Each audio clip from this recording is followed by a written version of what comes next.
Hey, welcome back to this episode of the Chatterjack podcast. Today we're joined by Dr. Jessica Hayton.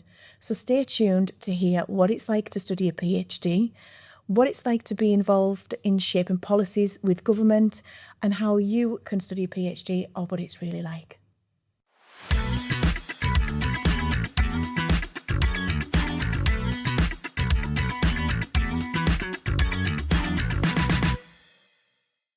Welcome, Jess. Thanks so much for joining us on this episode of the Chatterjack podcast. Would you like to introduce yourself? I would. I am Dr. Jessica Hayton. I'm an associate professor in psychology and rehabilitation, and I work at UCL's Institute for Education.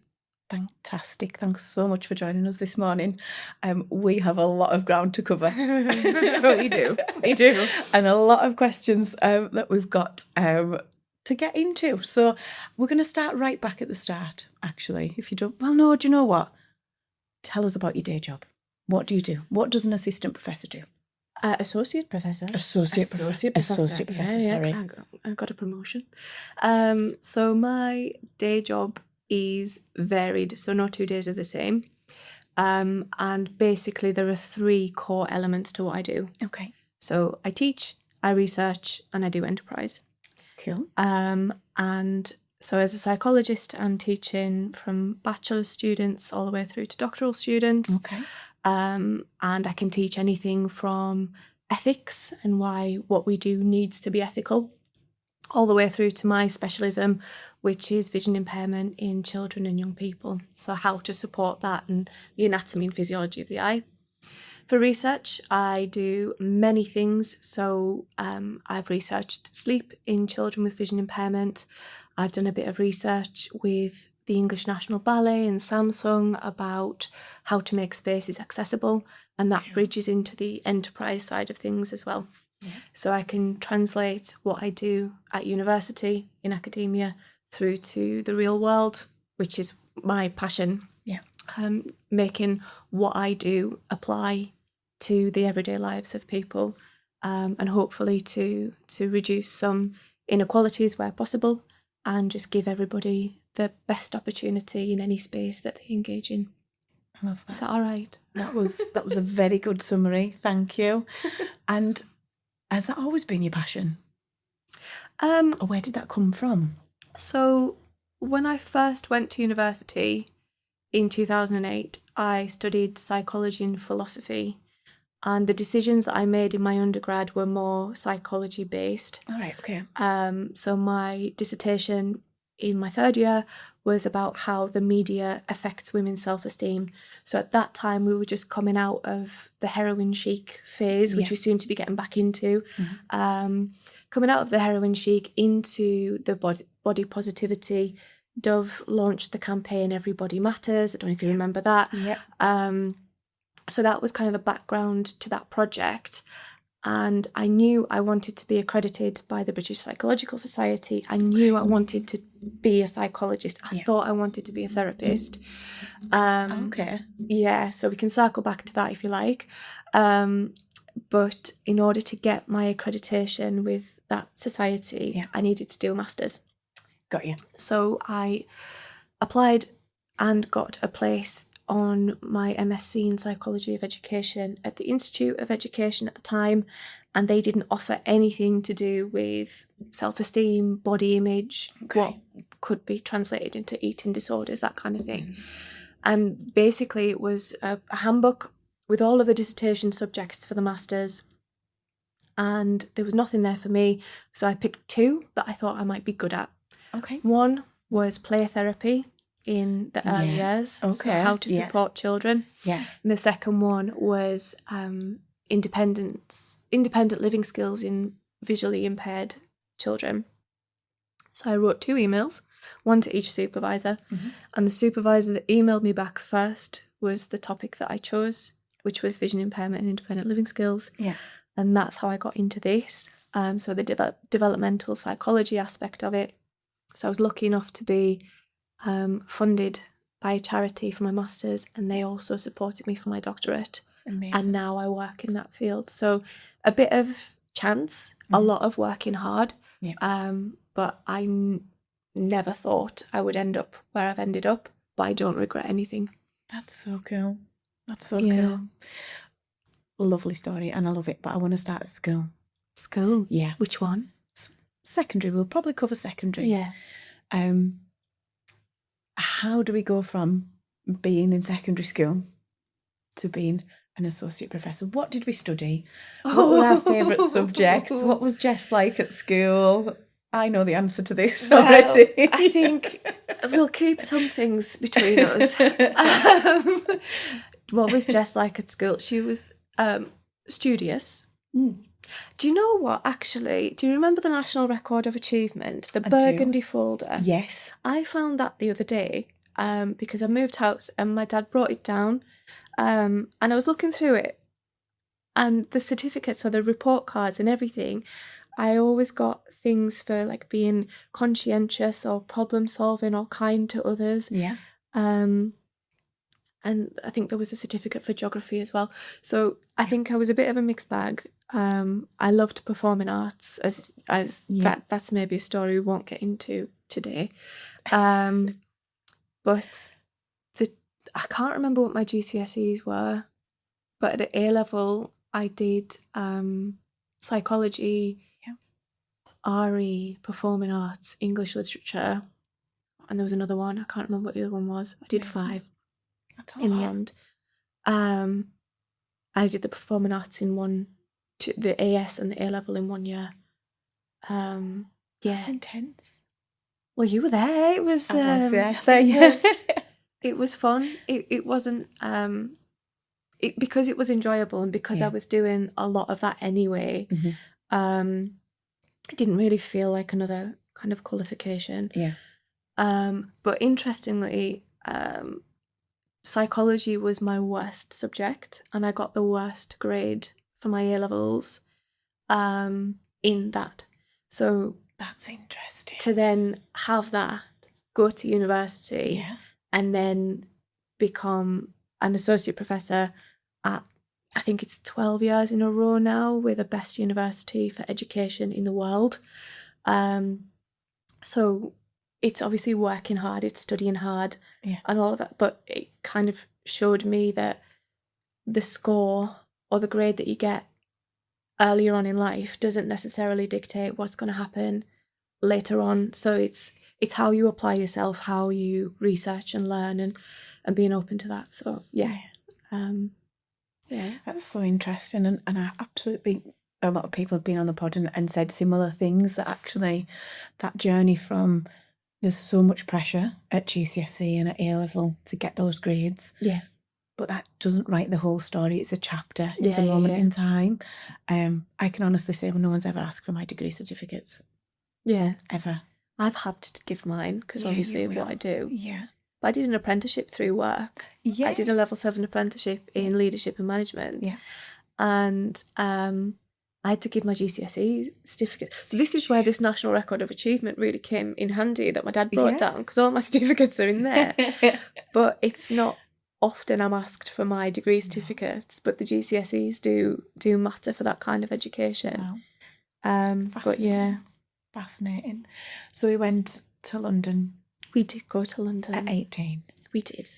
So what was that time frame like from getting the brown envelope, finding out that we'd got that result in psychology, but still pursuing that at uni? There must have been a bit of emotion or feelings or something in there. Well, yeah. So I was originally lined up to go to Dundee. Okay. And then, so I was lined up to do a 3-year programme at Dundee University, and then I got the grade that I got in psychology, and Dundee had said, well, we can do a 4-year, like a foundation year and a 3-year. So I went through clearing, and my mum will tell you, she left for work in the morning and I wasn't going to university at all. And she came home and I'd gotten a place at Heathrop College doing psychology and philosophy in Kensington. And I was moving to London in like 4 weeks' time. So it was a bit of a roller coaster. But I really enjoyed philosophy at school as well. I had some brilliant teachers that really got me passionate about that, and then the psychology side of it and how they both interlink is really quite interesting. So yeah, it was, let's pack my bags and move to London, and yeah, I never left. Yeah, you've almost been in London as long as you've been a Northern Girlie, Yeah, which we did the maths the other day. And yeah. Maths was done. We shan't disclose any. They can make it up. But if anybody's listening, they can work it out with the dates and the years. You're absolutely bang on. Old enough to know better. But yeah, so London, went to London town, and we went to college. What was that like? It was interesting. So the first university I went to, which was Heathrow College, University of London, it was it's closed down now actually. It was a Jesuit college, and there were nuns on campus. So it was a very unusual university setup. It wasn't like your big Imperial, UCL, your massive buildings. I was the youngest in my academic year. Okay. So 31st of, I'm giving everybody the pieces of the puzzle to work it out, but 31st of August, so I'm the youngest in any academic cohort. And I was very, very shy. I think I still had my braces at that point, and it was a real eye-opener, because I remember one of our course conveners had said, I'd asked some questions about something, wanting to know more. Yeah. About a particular kind of psychology, and he said to me, it's autonomous learning, Jessica, it's autonomous learning. And what he meant by that was, the reading I'm giving you is a springboard into what you're interested in. So go to the library, go on Google, other search engines are available, and explore the topic for yourself. But where I was sitting, it was, I'm not going to help you, you've got to help yourself.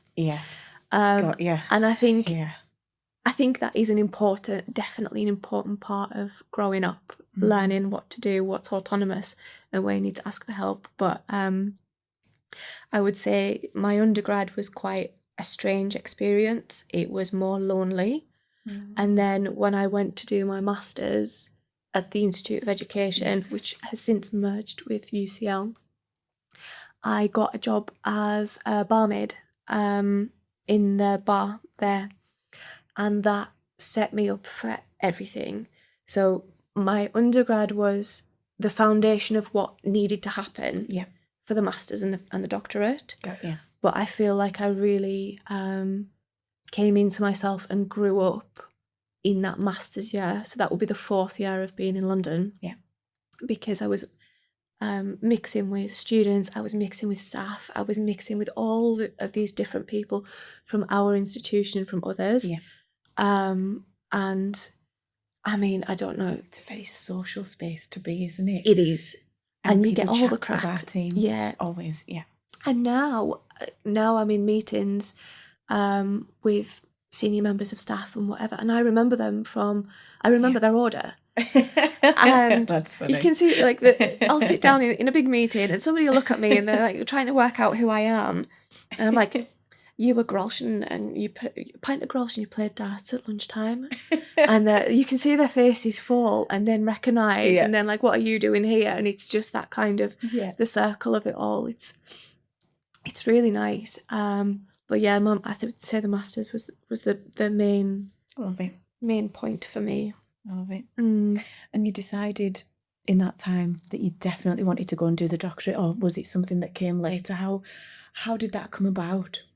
So I always wanted to do a doctorate. Okay.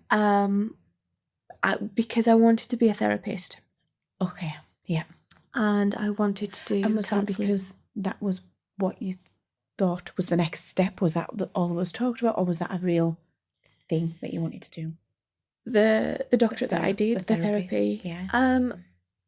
I've always kind of thought I'd be a half decent therapist, but I could see you with a chaise actually and some glasses on the end of your nose. That's it. That's what I want. Yeah, just that chilled.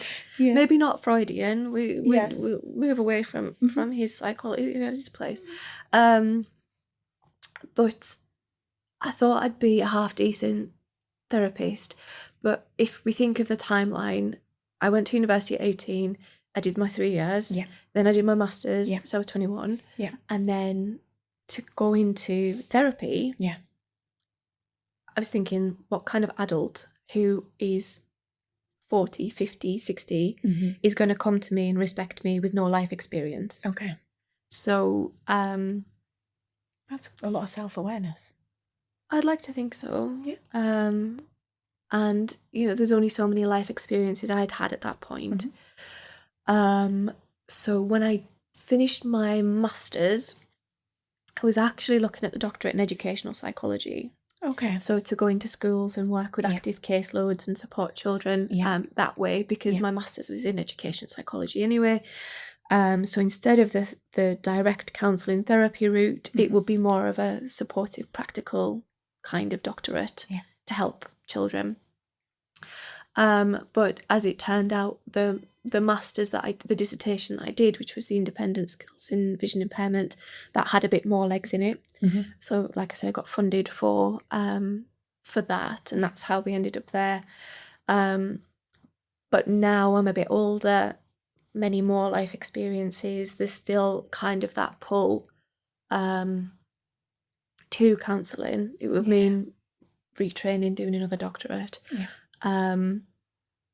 Which, you know, I don't know if I've got time for that now with a baby and everything else. But I'm never saying never. But I think there's still a part of me that really wants that practical, the everyday practical. And I think I just want to help people however I can. And maybe that way I'd see more of the effects of what I do. Whereas now I'm training a lot of people who are going and being that practical person. I'm not always seeing the effects of the work that I do. So, Interesting. That is very interesting, actually. Deeper. Very. I would expect nothing less, to be fair. But on that point then, I think what I've read about you, this is weird because we are friends for everyone listening. Jess and I have been friends a very long time.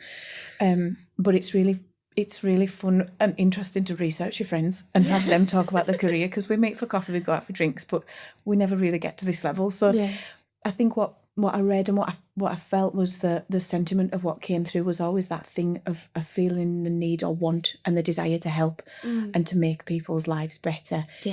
However you might be able to do that. So where did that come from? Has that just been a sort of a thing from you forever? Has that been it's changed as you've gotten older? Where's that come from? I think we're a very... That's not a thing you can't learn that, right? I think you can to a certain extent, but I'm from a very, very practical family and a very helpful family, and a family that will go out of their way to help somebody. So I think it's always been there, and the job that I do is a way to kind of extend that further. So it's always, if there's, we're very problem solving. Whatever happens, like as long as we know about it, we can fix it, or try and fix it and try and solve it. So I think that's where kind of my research and teaching enterprise comes in. It's like I'm dealing with bigger problems or bigger topics that are quite overlooked in terms of how we generally handle life. So I'm kind of trying to find those little niches that can really help families. So the sleep research, for example. Got that one down. So nobody had really researched sleep in children with vision impairment aged between 5 and 11 years. Super specific. But everybody sleeps. And there's loads of research on autism and Down syndrome and different disabilities. But there was nothing there. And I was taught, because I know some parents, I know a lot of habilitation specialists asking about it. We think there's a problem. So I take something like that, where many people have said, we think there's a problem here, take it, turn it into a hypothesis, test it and see what happens. And for everyone listening that doesn't know what a hypothesis is, could you explain that for us? Yeah, so a hypothesis is basically a claim that you want to see if it's true or not true. Okay. So we thought, to give you a practical example, we thought that sleep would be worse in children who are blind or visually impaired compared to children who are sighted. Okay. So we thought they'd get less sleep, and we thought that the sleep that they did have wasn't going to be as good. So poor quality and poor quantity. And we measured that with questionnaires to the parents and little actigraphy watches that measure their movement through the night. And what we found was, when we tested this hypothesis, that we were pretty sure we were going to be right. Yeah. We were wrong. And this is science, right? Yeah. So our questionnaires, our parents said that the children who had vision impairment slept worse, but our objective measure, those watches, told us that they didn't sleep any differently. How interesting. But both groups had suboptimal quality and quantity. So both groups had clinically poor sleep in terms of quality and quantity on average. So there were some really good sleepers, some really poor sleepers, and in the middle, the average was it's not good. We've got two clinical groups. Interesting. And this is why I love part of my job, because we think that we know something and we test it and we don't. So you've got to be happy with being wrong. You've got to be happy with being rejected. You've got to be able to pivot and keep an open mind. And that's what I love about what I do. Fantastic. And that's, again, it comes back to that self-awareness, but being quite introspective as to who you are and what you believe, and sometimes it does challenge that as well. It's very interesting that you brought that one up, because there's about 23, 24 pieces that you've written, been part of, researched. I haven't kept count. There's a few. That's what my numbers say. So that was the big one that I wanted to talk to you about, was that piece of research, because no one had done that before, and it was very specific and very niche. And the fact that it was then proven that it wasn't the case. How did people take that news? Were they surprised? Well, this is a beautiful part of my job. So I contacted the parents afterwards. And because every child, I created a booklet for them, for the parents, so they could see the scores of their child against the average. Got you. How they were sleeping in case they wanted to use that information for anything. So contacting parents, giving them the booklet, and there was something in speaking to the parents of the children with vision impairment where I was telling them, your child is no different to a sighted child. Got you. In this domain. And they were so happy about that, because that's one thing where they're just not different. So generally the parents of children with vision impairment were quite relieved in a way. But in terms of proof, that came from a place of, we all know the importance of sleep, and they were concerned. Do you think, was that where it came from, that they were worried about the long-term effects of perhaps not good quality sleep? Was it more of a concern from there? Or was it from somewhere else? I think if you've got a child with a disability or an impairment, they're always going to be different somehow, and in multiple domains. And we can change environments, we can educate, we can do as much as we can, but there's always going to be a barrier in place, whatever that is.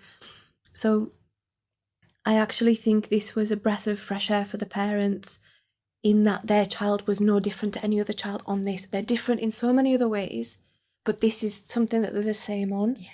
And for me, as a researcher, both groups having suboptimal sleep isn't great from a paediatric sleep guidelines point of view, but actually there's stuff that these sets of parents and these sets of parents can do together, that it's not, you're not singling them out because of the vision impairment. We're actually looking at the sleep behaviour. But saying we proved the hypothesis, it's only correct until we prove it wrong. Yeah. Right. So we're always looking to be for the next bit of evidence that either supports what we've found or that completely contradicts what we found. And I don't know, I think I'm just a bit weird, but I always wait for the contradictory evidence. Yeah. Because that study, it shouldn't have gone that way. When we look at all of the sleep studies, there is autistic sleepers sleep worse, Down syndrome sleep worse. The disability or the diagnosis seems to worsen sleep, but with vision impairment, how is there no difference? It's interesting. So we kind of thought, well, with a lot of our vision impaired sleepers, they had some sort of light perception. And because light governs the circadian rhythm, maybe there's something there that's giving it the right cues. But yeah, I'm waiting for a bigger, I might be able to do it with the funding, do a bigger study myself. But it would feel only right you led the charge on that. Well, we'll see. I'd love to. But yeah, there's just that something of what I do giving back, or trying to give back to families, or trying to find a strategy that might help them, or something. So cool. That's so cool.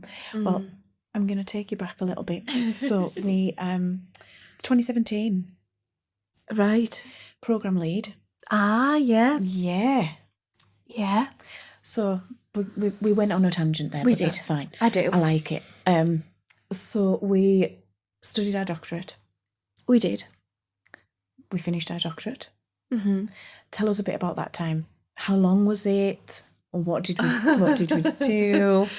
Okay, so I started my doctorate in, oh crikey, when was it? 2013, I think it was. Yeah. So was. You know. It was, thank you. I needed that. I started in 2013. And typically a doctorate, so I did it full time, and typically a doctorate is a 3+1. So you've got 3 years plus a 1 year writing up. Yeah. I had other things on, so I completed my doctorate in 2.5 years, which is not the case for everybody. As I say, there's circumstances that I wanted that to be done before other things. So yeah, my doctorate was in the same as my master's as well, so that really helped. So I'd already done a bit of research there. Yeah.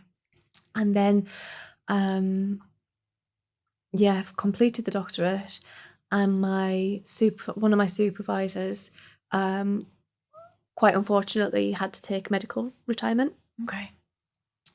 Which meant that his job was vacant and coming up. So he really mentored me through the master's, through the doctorate, and really supported me and got me teaching.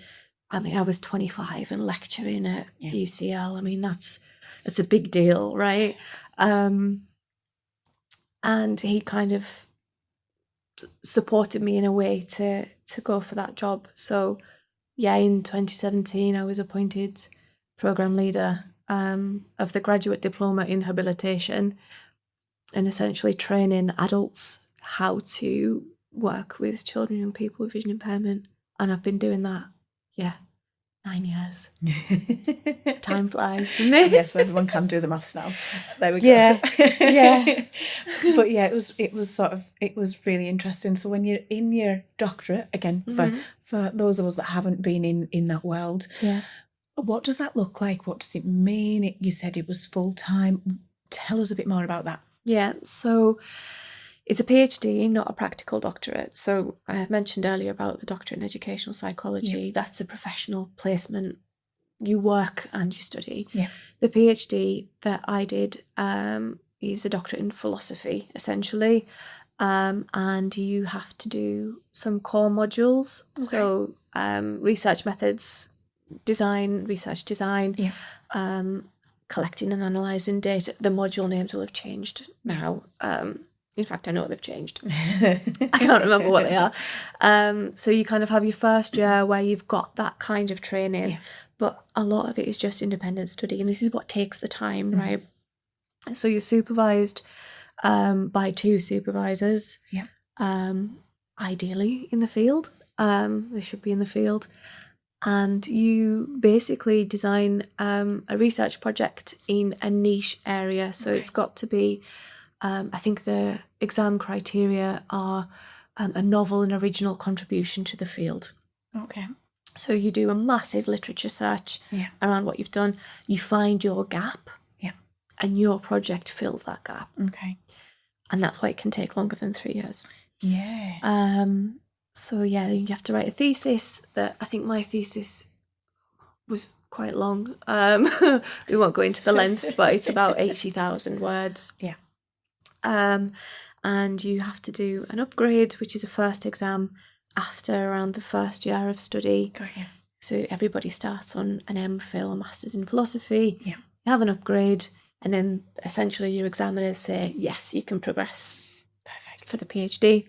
Yeah. And then you have your Viva at the end, which is a big oral defence where you sit with your examiners and they ask you lots of interesting questions about your thesis. Okay. And you have to essentially defend what you've done. So the decisions that you've made, why have you made those? Why did you do this and not that? Interesting. If you could go back and do it again, what would you do differently? Yeah. Those kinds of things. So yeah, that's a PhD in a nutshell. Great. And would you know the examiners typically, or are they complete strangers? I guess that in the world that you operate, there's quite a small pool of people. So it's quite a small world. Yeah. Is there a chance that you know them? So both of my examiners had never examined before, which was wild. It was good. You always have an internal and an external examiner. Okay. So the internal, you know, but you can't have published with them. You can't have worked directly with them. Yeah. But they need to be somehow related to what you're doing. Yeah. And the external is anybody from anywhere. So it could be Australia, it could be New Zealand, it could be the States, wherever. Mine was a colleague, he was now a colleague of mine in Birmingham, since retired, I believe. But I'd referenced him loads. Got you. So he was my external. Cool. And it is a small world. I mean, we all work together. We're all at conferences. I think my first big conference, I got super excited because like my entire reference list was there, and I was on the table with all of these key people. It was like the Oscars for me. So yeah, that's internal, external, and it's supposed to be a constructive conversation around the work that you've done and kind of set you up for what comes next. Amazing. So we went from there, and that's when the vacancy came up. Yeah. Into lecturing. Yeah. Let's go there. Let's do it. Lecturing? Yeah. Oh. I love lecturing, actually. And I have my habilitation students. I do teaching weeks. Yeah. So I lecture from 9 to 5, Monday to Friday, 4 weeks in a year, which is intense. It's as intense as it sounds. Yeah. I love it. And then I do a bit of lecturing for master's programs, 1 or 2 for bachelor's programs. Got you. And then I do like guest lectures I've done one for Great Ormond Street Institute of Child Health. Yeah. I do an annual one for the Royal Free Hospital for, I think it's pharmacology students. All right, okay. So yeah, it's varied. Love it. And then in 2021 you were recognised for teaching and community impact. I was. So I think you probably glossed over it. Was it in your doctorate that you went to work in some primary schools? Was it that time frame that you went? Yeah. So I did a year in between my master's and my doctorate. I did a year as a teaching assistant in a primary school. And then for my PhD, for my doctorate, I was doing primary data collection, which is essentially I was going into schools and testing my intervention with children in specialist schools and in mainstream schools. Yeah. And one of my mainstream schools was actually Ballet, which is just up the road here. So yeah. There you go. That's really cool.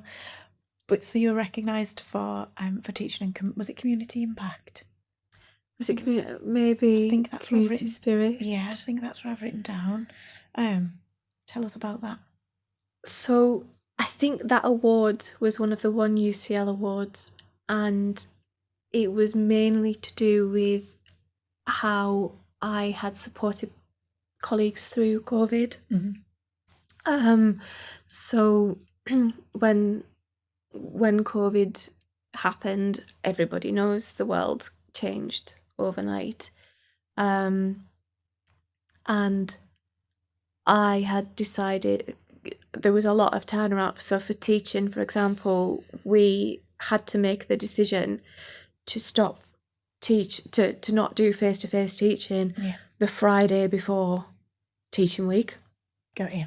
So essentially I had to turn around a week of content online on top of everything else I do, right? Because nothing stops. Yeah. I had to turn that around by Monday so I could still do the other bits of my job. Yeah. I want and this was unheard of, right? So recording a PowerPoint, we'd never been online learning. We're not an online learning institution, blah, blah. So I recorded 3 hours of a lecture that it turns out didn't actually record. It was just the speaker icon on the PowerPoint. Yeah. And that was the first time I cried. I got the call. I called you. And then I was trying again, like to split everything up into segments so that at least if the recording failed, it would only be 15 minutes, 20 minutes rather than 3 hours. But then I kind of decided, in terms of my department and my colleagues, I'm pioneering this approach. So all I can do is share the mistakes that I've made, try and help them avoid the mistakes that I've made, but also try and keep positive and create a space for people to have a moan or share what they're going through. Yeah, concerns and everything else for them. Yeah. So I've always, at work, I've always felt like I want to create the conditions for everybody that I expect at work. Yeah. So being sociable. Yeah. Having drinks or Christmas parties and summer parties, that kind of stuff, because I want to feel part of a community. Yes. And because I've got that need, I'm sure other people have that need as well. So that Community Spirit Award was essentially building up what I'd done previously and then around the COVID time to support my colleagues. We were having like Zoom drinks and did quiz nights and treasure hunts, and a colleague of mine got so I did a risk assessment for my treasure hunt, and I'd said to everybody, like, you need to wear shoes or sleeper socks. And one of my colleagues did not heed this warning, and I got a picture of a very broken toe. But fun, right? A good story. Still got the award. So, it's just kind of that help creating a space where people could come together if they wanted to, but no pressure. Yeah. And that's still how I see work with colleagues and with students. Like, we're all colleagues. Yeah.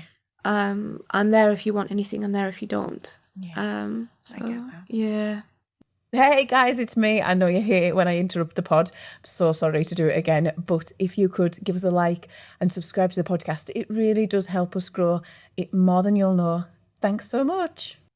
So then, I've got some notes actually about a few of the names of some of your papers. Yes. And they are rather thought-provoking. Yes. We've got Let's Get It On. Mm-hmm. What's in a Word? Mm-hmm. Listen, Learn, Help. Yeah. And there are more. And many more. Now that's what I call academic research. So they're not always, they don't give much away either. So they're all contextual. Okay. It's not just random. Yeah. So Listen, Learn, Help was actually taken from what one of the parents had said. Okay. So in that particular study, that was asking parents about the quality of provision for visually impaired children. Mm-hmm. And I did that with a master's student, Kelly Cummins. She's amazing, absolutely incredible. So that title was taken actually directly from what a parent had said. Mm-hmm. The others, so what's in a word, which is Shakespearean, that's about the difference between habilitation and rehabilitation. Okay. Because a lot of people think that what I do is rehabilitation, and it isn't. Essentially, to sum up that paper, rehabilitation, it's for adults who had sight, legs, arms, developed typically, and then because of illness or injury, had to relearn how to dress themselves, walk around, brush their teeth, that kind of thing. So where I come at it from is habilitation, because the children that I work with have never developed typically, developed these skills in a typical sense. We're learning for the first time how to brush our teeth, put on our socks, navigate the environment. So that whole what's in a word it's quite powerful to me, because what I do is not adult-centred, it's developmentally centred in children. And then let's get it on and get your coat are all to do with fastenings. So teaching the independent living skill of dressing to children with vision impairment, sighted children. And one of my projects, I work with Down syndrome as well. So it's relevant to the task, but also I do like academic papers with a bit of bite in the title. It's kind of to draw people in. But if anything, it just entertains me. So yeah, it's good marketing. I hope so. But that led on to were you looking at potentially creating some special fastenings, closures? Was that something that was coming out of that work at the time? So what I wanted to do was kind of get into making adaptive clothing for children. I developed a game, like a puzzle game, which I've got the intellectual property for, but haven't taken it further really to market it. But the aim of that was mainly just to teach these fascinating skills to children. One of the fascinating things was the sighted children also needed to learn these skills. So that kind of then takes us down the school readiness route, which is far too deep for today. But yeah, the principal goal was to get these children to a stage of which they could independently tie their shoelaces, put on an outdoor coat for playtime, and then anything else that came from that would have been great. But now you get adaptive clothing all over the place, and I had nothing to do with that. So well done to those that did. I love it. But yeah, that was something that was that came up quite a few times when I was doing my reading and doing my research.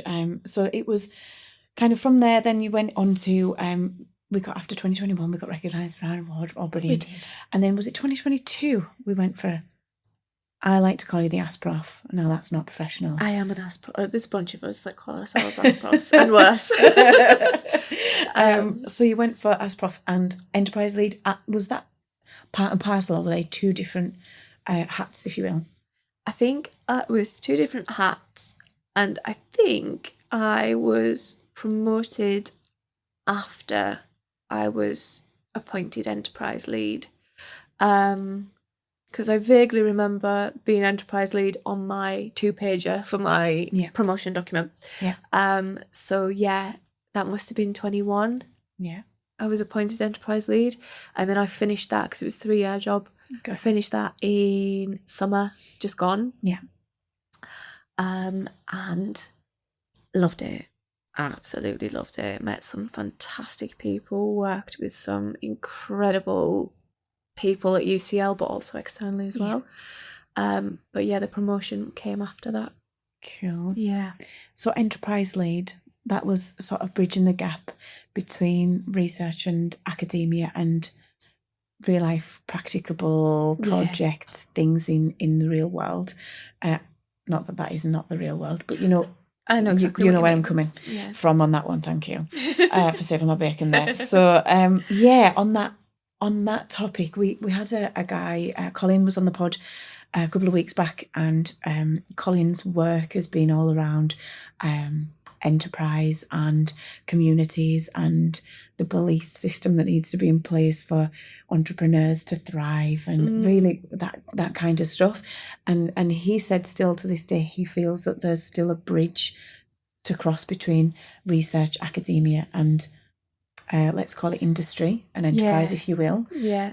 Do you still see that? What's your take on that? Oh, absolutely. I mean, when I was so I guess if we wind it back a sec, enterprise is a relatively new strand of academia. Okay. So I say relatively new. It's been bubbling up in the past. Intellectual property's always been a thing, but now it is one of our 3 pillars of academia. Got you. When I was enterprise lead, I was really trying to get our academics to engage with what we would call non-academic stakeholders. Yeah. So anybody, charities, banks, any company, corporation that is not within the institution. Yeah. So I did a lot of hands-on work with our department to support them in finding their brand, figuring out who they were as consultants and things like that. It's not for everybody. But I feel like I did the best I could for our department. Yeah. But also as the enterprise lead, I was working with other companies, one being the Young Entrepreneurs Academy, who have developed an educational platform for children to develop their entrepreneurial skills, which I advised on and fully support. And that gap is there, not just for adults, but also in the education system as well. Yeah. So one of the projects that I've applied for funding for, we're waiting for the outcome, is to embed enterprise in education. So instead of, because enterprise isn't offered in the national curriculum, and you can take business at A level, but that's only for the schools that run that A level course. Yeah. So you've got this massive population that aren't really engaged in entrepreneurship. There's been studies done before that young children want to get involved. I'm telling you, you already know this. Yeah. Children want to get into entrepreneurship or into business, but they don't know where to start. Those that do have families goes into a business. Yeah, yeah. And it's where you sit within that. If you go to work, enter into a business, and it's taken me to be at the other side of the coin to understand what that means. Yeah. And you'll have your experiences as from working in industry and then developing this, which is massive. It's incredible. Yes. And something that you could educate others with as well. Yeah. I've written that project. We're waiting to see if it's funded or not. It's about a 3 or 4 year project to try and again take the everyday, not add anything new, but take what children are actually already doing in school, flipping it, putting an entrepreneurial spin on it. And so instead of writing 500 words on how the impact of this historical event on this population, why not write a business case, or why not think creatively?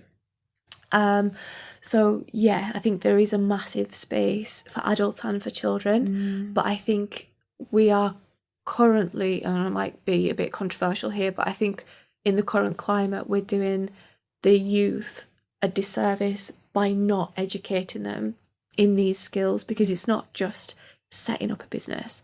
It's learning about taxes, it's learning about mortgages, it's learning about all those different strands of being an adult. And the sooner you get in, the easier it's going to be. Yeah. And that, with the disability lens,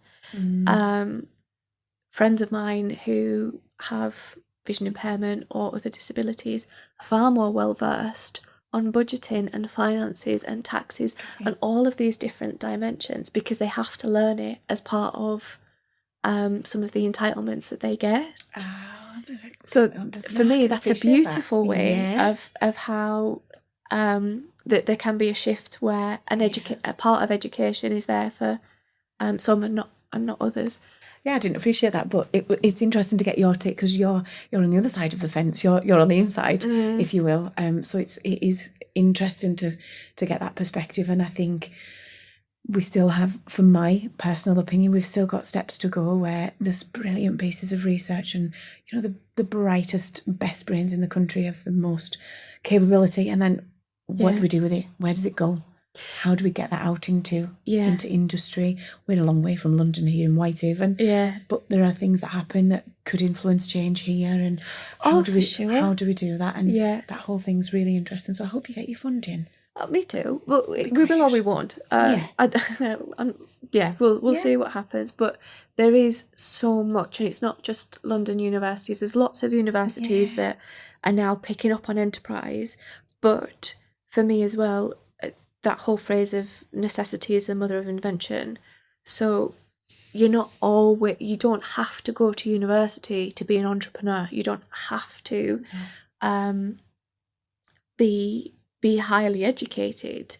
It's where the gap that you, just like the gap that you see in whatever you're doing, how can you fill that gap? Yeah.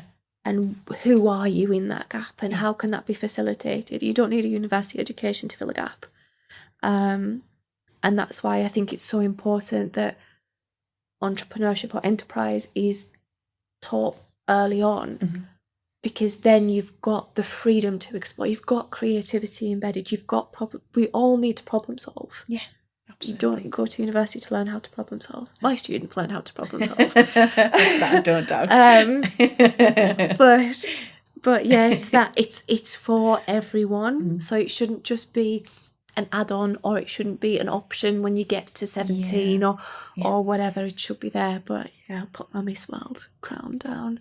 Yeah, that is interesting, and I can see that as well. So I don't think you're in an echo chamber there. I think there would be people who'd agree with that as well, and myself being one of them. So we're not enterprise lead anymore. Are we still dabbling in that world? What are we doing? We are still dabbling. We'll always dabble.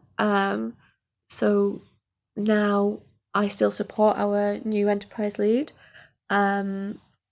And obviously I'm on maternity at the moment, so I'm not really doing much of anything. But I'm still dabbling with consultancy and advising on stuff. So that can be for theatres, it can be for creative companies, some which you'll have heard of and some which you won't have heard of. Anything really on the accessibility side of things. Again, just trying to help where I can. Love it. So did that sort of stem from, you mentioned earlier about a couple of projects that you did with, was it the English National Ballet? Was it the Barbican? I've done Barbican, yeah. And Samsung? Yeah. So did those projects feed into thinking about the enterprise lead, or was it all part and parcel of that? So they came before I was enterprise lead. The Barbican was about creating a sound cinema in the Barbican Centre, and then COVID hit. Yes. So instead of a physical sound cinema, it became an online kind of platform of how things could be. So I wrote an essay, not a long essay, but I wrote a piece for them and recorded it. English National Ballet was... they've got an incredible offer, and essentially they wanted accessibility and inclusion for any audience member. So I went in and supported them with some... They were already doing an amazing job. My job was just to make it, give them pointers for new things. So I worked on a couple of shows with them and in Sadler's Wells Theatre in London. Nice. To support them with their accessible and inclusive offer. And they do a touch to it. It's incredible stuff. And then Samsung, they have a HQ in King's Cross. Yeah. And they've done a lot of development up in King's Cross, and this was part of it. So I was I advised part of the fit. Yeah. So before it was an actual public space. Yeah. I was there in steel-toed boots and a high-vis vest, and I just did not have the correct outfit on underneath. It was wild. And so I was there supporting them with accessibility at the general space, and then I was awarded kind of a little mini grant, and we ran the first blindfolded cooking sessions in their kitchen space in their HQ. So we were using like their induction hob, their fridge, their oven, the sink, we set it up like a proper kitchen. Okay. And a bunch of my students went in, and we cooked, I think it was like a goat's cheese tart or something like that. So they had to prepare it all, cook it all, eat it and wash up. And that was in front of the general public. Got you. There. So it was to raise awareness of vision impairment and blindness. It was a fantastic learning experience for our students, and hopefully for Samsung as well. But that was amazing. It was really good fun. So that kind of, those connections with non-academic stakeholders, I kind of thought, well, I can do this. I can talk to people. Yeah. I can develop stuff for them. So I was like, I'll just go for the enterprise lead and see what happens. And yeah, I got it. Hopefully made a bit of a difference. Great. I love it. Well, I always wanted to know about you. What drives that passion? Where does it come from? Does it come from that need you mentioned before of I want to help people? Yeah. Is that where it really comes from? I think it's that I'm curious about how stuff works. Got you. And if it doesn't work, why doesn't it work? Yeah. And not necessarily how can we fix it, but how can we problem solve? So I think that kind of curiosity and that problem solving nature, which is a family trait or a family failing, however you want to put it, that linked to wanting to help others. I think that's where it marries together. Yeah. Because I always say to our department, where we sit as academics is quite a high up position. Yeah. In a sense, people hopefully read our work, but what our work does is it influences how the general public act, whether that's in everyday or through legislation or whatever it is. Yeah. So what can we offer a client? What problem do they have that we can solve through what we do? Yeah. And why does what we do matter to them? Yeah. So where research is typically, I've thought of this, I'm going to look at this, I'm going to solve this problem. Yeah. For me, maybe the enterprise is my counselling side coming out, where it's like, what problem do you have and how can I help you? Yeah. Which is now a light bulb moment for me, a bit of an epiphany that actually that is maybe what I'm doing. It feels like Thanks for that. You're welcome. It's like, this has been a little therapy session for me. You're welcome. You're not the first person that said that about this pod either. So there we are. But yeah, that's very, very, it's felt like that's come through the whole journey. Yeah. I'm here for it all. You know me. I have a couple of last things to ask you. One, Netflix. Yes. So again, part of enterprise. I was asked to advise on a screenplay from an Oscar nominated, if not winner, writer who's unfortunately since passed. But that was to advise on vision impairment and blindness for a blind pianist, and they're writing a screenplay about his life and work. So I did a little cheeky Zoom call to Hollywood, which was wild. Never thought that would happen. So that was nice. I don't know. I get the impression that they might have started doing something with it, because I've seen some casting calls that are quite niche. So perhaps it's going to come to light. It's a really nice blend of your passions at school of the sort of performing arts, theatrical world. That kind of bridges that gap too. Yeah. And the stuff with the ballet probably as well. Yeah. Nice. So that creative side. Yeah. And it's not being on the stage, but it's supporting them in doing that. So cool. And then my last piece of research was around SEND policies. Yes. Tell us a bit about that. How long have you got?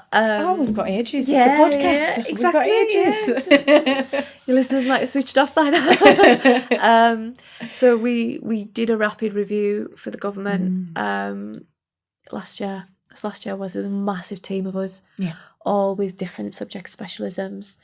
and we were looking at evidence-based practice to support SEND reform. Okay. SEND being special educational needs and disabilities. Yeah. So that was published late last year. Mm-hmm. That had come out. It's on the government website, and basically just looking at what works from an objective research sense that might feed into policy and practice.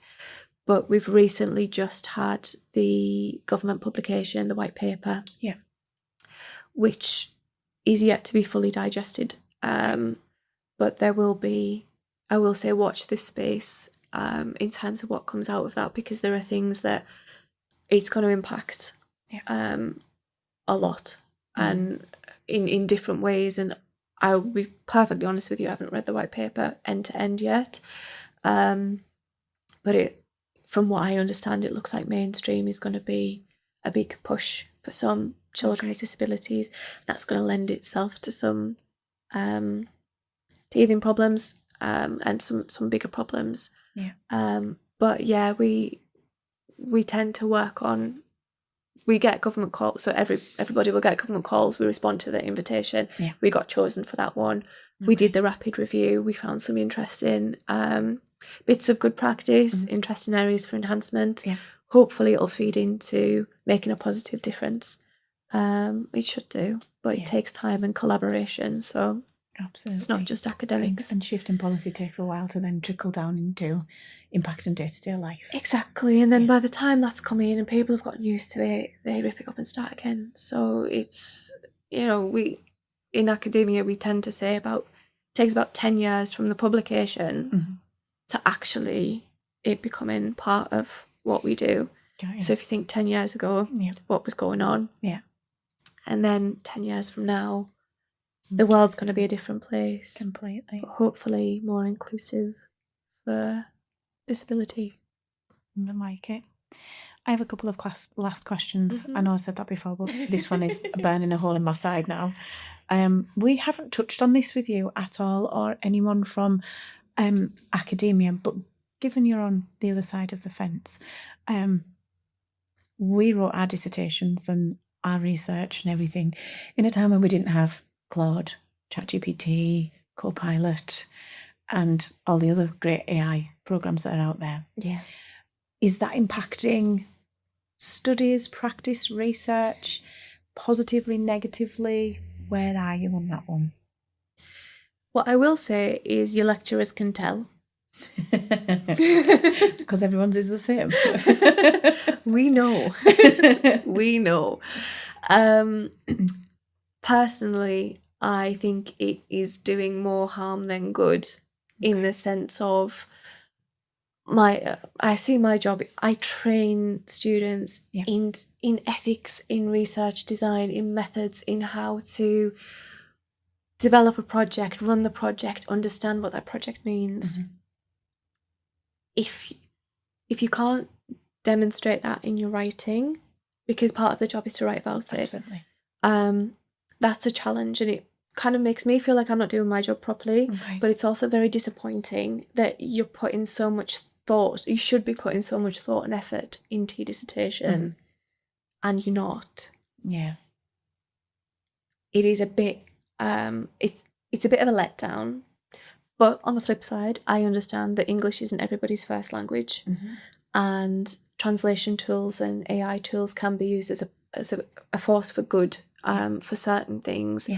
We've seen studies or even news reports come out where for students where English isn't a first language, they're using these as tools to sound like it is.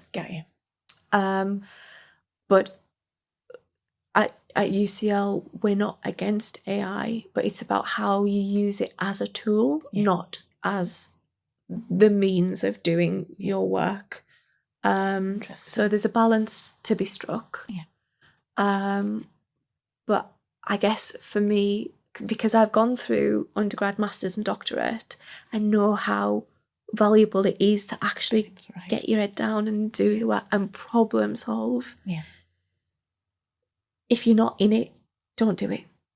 If you're not in the degree, there's no shame in interrupting. There's no shame in not going to university. Yeah.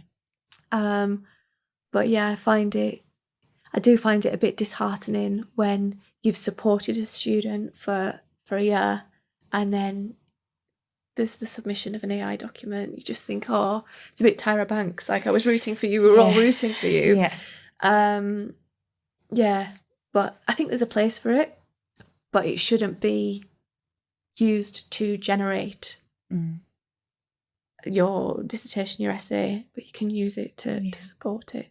Interesting. Fascinating. I think. I'm going to get cancelled for that now. That might be our viral clip. Who knows? Maybe. Yeah. Gosh. But last one from me. No, actually, two more. If you weren't doing this, if you never were introduced to psychology back at school or whenever it was, what do you think you'd be doing? Or what was the big dream when you were little? I was going to be a vet. Oh. Yeah. I always wanted to be a vet. Okay. And then a paediatrician. And then a tap dancer. Yeah. So very different. Very different. Very different. Wildly different. What would you tell younger Jess? 15-year-old Jess with the short hair. Oh gosh, with the pixie cut. Yeah, what we're telling her. Don't cut your hair. No. Just stick in and just let things go. Or enjoy the ride. Or just like, it gets better. It gets loads better. Like, you'll be fine. Yeah. I think. I love that. And then if there's young people listening or someone out there thinking, I really want to go and do further studies or a master's or a PhD, whatever that might be, what would your advice be? Be in it. Do it. If you love it, it's all fine. And also, don't do a PhD unless you're funded, because it's a lot. But for anything, especially if you want to get into academia, you've got to really love what you do, because there are, like anything, there are down days, there are bad days, but you've got to have that something in you that's like, I really want to do this. This really matters, or it makes a difference, not just to me, to others. Yeah. So I think that would be my advice. Love. And knowing what you know now, and given that you've studied at university and an apprenticeship, would you still choose the same path of university, or would you go down more of an apprenticeship, a practical route? You mentioned before that you love being able to see the impact of what you do. So on the basis of that, where are you? Well, I'm still exploring options to do more practical stuff, right? So there's still that calling. I think if I was to go back, if I knew how this path went, I'd probably try and do something a little bit more practical. But the apprenticeship was incredible because I was doing everything at work. Yeah. That was a requirement. Yeah. I think I still have that desire to do doey stuff. I can think about stuff. I'm not an overly thinky person. I'm more of a doey person. But like, I'm not a philosopher.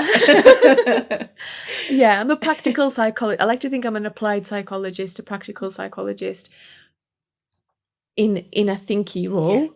Yeah. If I was to do it again, I'd probably go more practical. But I'd still come across the same stumbling block of a therapist, a counsellor with that kind of experience. So, yeah. I love it. So on that note then, what does the next 5 years look like when we get you back on? Where will you be? Oh, crikey. I don't know. Well, hopefully I'd be on my way to becoming a professor. Love. If that happens, I've decided to get a bob and dye it all white. Naturally. Proper prof cut. Yeah. Yeah. Yeah, we don't know. Really don't know. I'd like to have seen a bit more of the impact that I've made. Maybe do a bit more enterprise. Yeah. I doubt I'll have trained as a therapist by that point. Still got a mortgage to pay. And we've got a little boy, so there's maybe he'll be on it. Yeah, who knows? Who knows? Fantastic. Well, I know you've got a lot to do for the rest of the day, so thank you so much for joining us. It's been a brilliant, insightful episode into things that maybe I didn't even know about you, and maybe things that you didn't know about yourself. So no, I genuinely appreciate it. And if there's anybody out there listening that wants to get in touch with Jess, you can find her on LinkedIn. You can find her. You can Google the woman, so you can get in touch with her on all the good mediums. But yeah, thanks very much. Thank you. Email's best. You'll get my auto reply. But thank you so much for having me. Yeah, it's been nice. It. Thank you. It's been all right. I'll interview you next time. No, we're going to end that there.